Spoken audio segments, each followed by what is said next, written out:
Mengapa rakyat Malaysia mesti ketahui jurang sebenar Malaysia dan Indonesia? Jika anda masih percaya bahawa Indonesia hanyalah sumber tenaga kerja domestik dan destinasi percutian mampu milik sementara kita duduk selesa sebagai pemimpin serantau yang maju, anda sebenarnya sedang mengabaikan anjakan ekonomi besar yang bakal meninggalkan Malaysia jauh di belakang. Selama berdekade, kita bergantung kepada kelebihan selesa dalam aspek infrastruktur dan kekayaan kelas menengah. Tetapi sedang kita mengemudi tahun 2026, realiti di lapangan telah berubah dengan begitu drastik sehingga naratif abang besar yang lama itu secara resminya telah mati.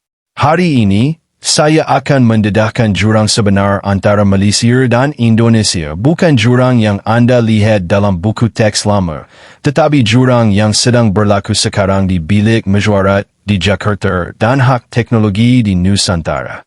Menjelang azad video ini, anda akan memahami dengan tepat mengapa Malaysia berada di persimpangan jalan yang kritikal dan bagaimana ledakan mendadak Indonesia dalam ekonomi digital serta infrastruktur sedang menulis semula peraduran dominasi Asia Tenggara.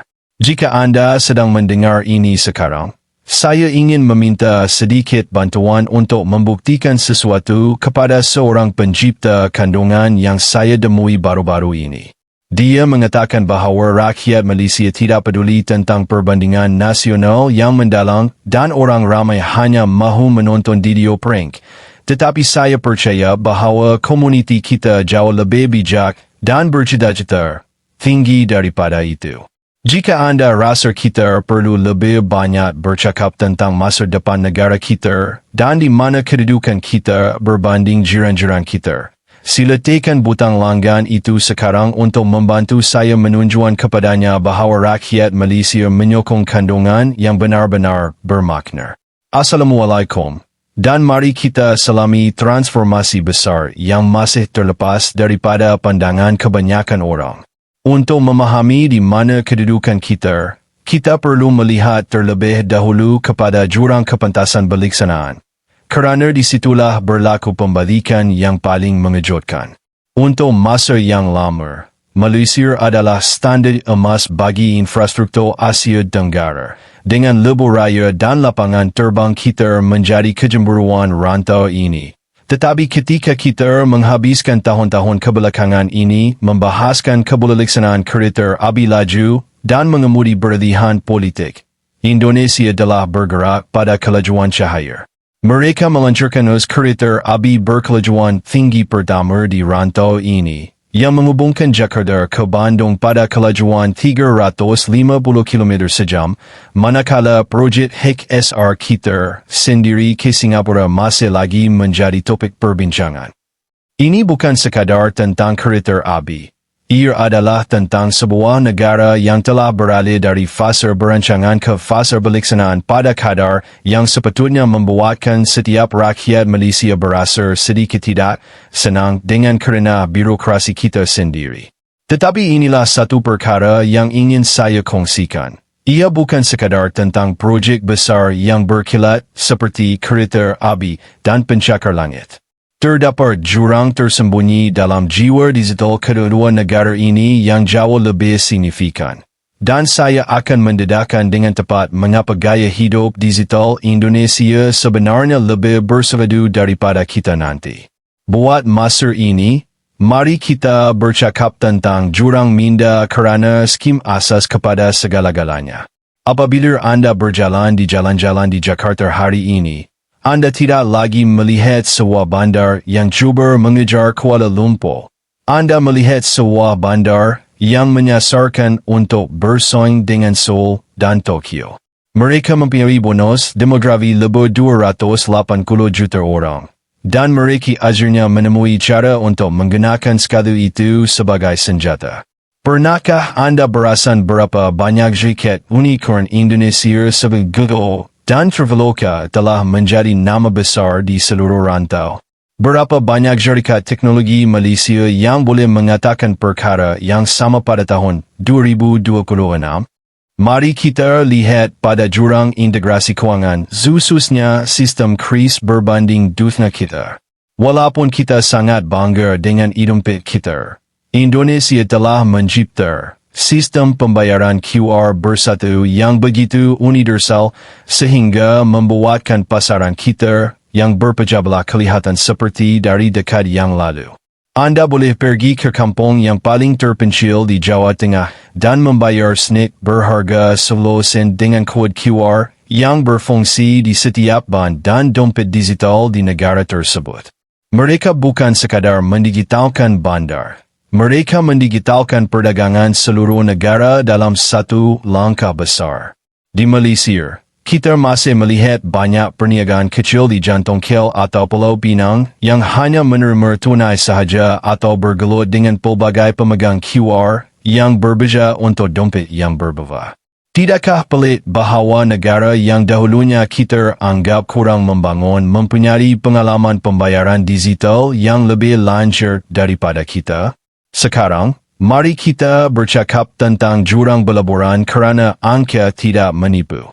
Selama bertahun-tahun, Malaysia menjadi destinasi pilihan untuk pembuatan mewah.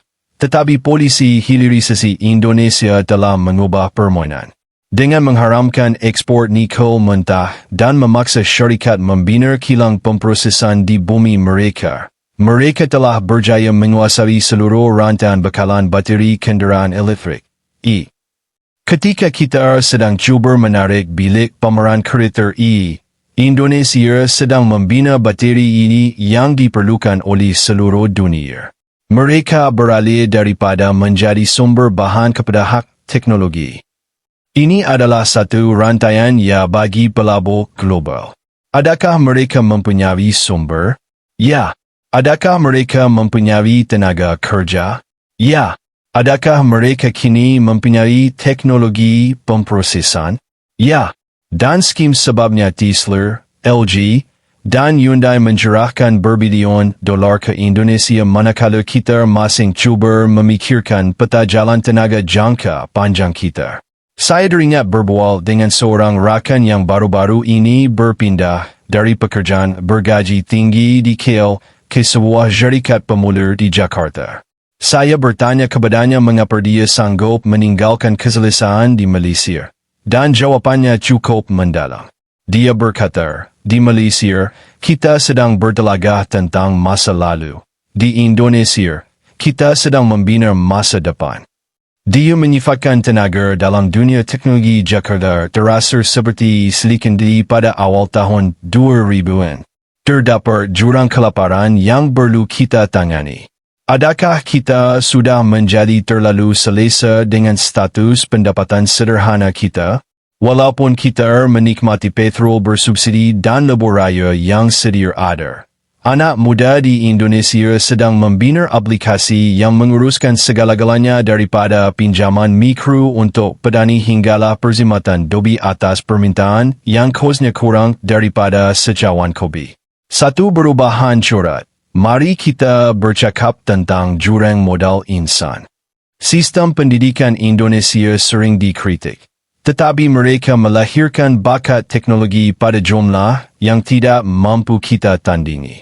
Mereka mempunyai nomad digital bukan sahaja yang melawat Bali, tetapi rakyat tempatan Indonesia yang mencipta agensi digital yang memberi perkhidmatan kepada dunia dari pejabat rumah mereka. Ketika kita bergelut dengan isu brand drain ke Singapura dan Australia, Indonesia sedang mengalami brand gain apabila diaspora mereka pulang dari Amerika Syarikat dan Eropah untuk menjadi sebahagian daripada ekonomi yang sedang meledak. Kita perlu bertanya kepada diri sendiri, apa yang kita lakukan untuk mengekalkan minda terbaik kita di sini? Jika perkara besar seterusnya sentiasa dibina di Jakarta kerana disitulah pembangunnya berada, di mana kedudukan aspirasi kita untuk menjadi negara berteknologi tinggi, tunjukkan, jangan hanya beritahu lihat pada transformasi bandar. Jakarta dahulunya terkenal dengan kesesakan lalu lintas yang paling teruk di dunia. Tetapi mereka menggunakan krisis itu untuk membina sistem MRT dan LRT bertaraf dunia yang lebih bersih, dan evisin daripada beberapa laluan LRT lama kita. Mereka mengintegrasikan bas Transjakarta dengan sistem rel mereka dalam cara yang membuatkan perjalanan baduan terazid jauh lebih mudah berbanding kesukaran yang sering kita hadapi untuk pergi dari stesen ke pejabat di Lembah Kelang. Mereka juga sedang memindahkan seluruh ibu kota ke Kalimantan Timur untuk mencipta Nusantara, sebuah smart forest city. Sama ada projek itu berjaya atau gagal, skala cita-cita tersebut adalah sesuatu yang tidak kita lihat di Malaysia sejak tahun 1990-an. Kita membina Putrajaya dan kemudian kita seolah-olah terhenti. Indonesia baru sahaja bermula. Kontras dan perbandingan. Lihat pada kesara hidup berbanding kualiti hidup. Di Malaysia, kita sedang merasai kesan inflasi dan kelemahan ringgit. Di Indonesia, walaupun mereka mempunyai cabaran tersendiri, kos menjalankan perniagaan dan kos perzimatan asas adalah jauh lebih rendah, yang memberikan usahawan mereka landasan yang lebih panjang untuk bereksperimen dan gagal. Sebuah syarikat pemulir di Jakarta boleh menggaji 10 pembangun pada harga 3 orang di KL. Jurang landasan ekonomi ini bermakna bagi setiap satu eksperimen yang kita cuba di Malaysia. Mereka boleh mencuba 3 atau 4. Dalam dunia teknologi dan inovasi, pihak yang mencuba paling banyak biasanya akan menang. Adakah anda rasa kita sudah cukup berusaha untuk memudahkan anak muda Malaysia memulakan perniagaan? Atau adakah kita terkubur di bawah terlalu banyak kerana birokrasi? Imbas kembali perkara tadi. Ingat jiwa digital yang saya sebutkan? Ia adalah sebab. Di Indonesia, Grab dan Gojek bukan sekadar untuk makanan dan kenderaan. Ia adalah alat pengurusan kehidupan.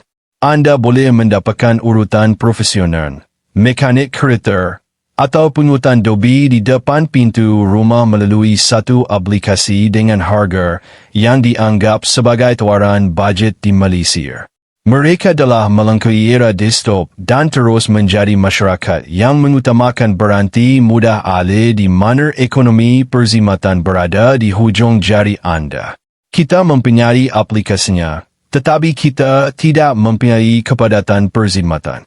Kini bermakna ekonomi mereka lebih cawang bergerak lebih pantas, perzimatan dihantar lebih pantas, dan orang ramai menghabiskan lebih banyak masa untuk menjadi produktif dan kurang masa untuk melakukan urusan rumah tangga. Dari asi tempo, mari kita perlahan sebentar dan bercakap tentang jurang persepsi global. Pada tahun 2026, apabila seorang CEO di San Francisco atau London memikirkan tentang Asia Tenggara, pemikiran pertama mereka semakin kerak tertumpu kepada Indonesia dan bukannya Malaysia atau Singapura. Mereka melihat pasaran seramai 280 juta orang.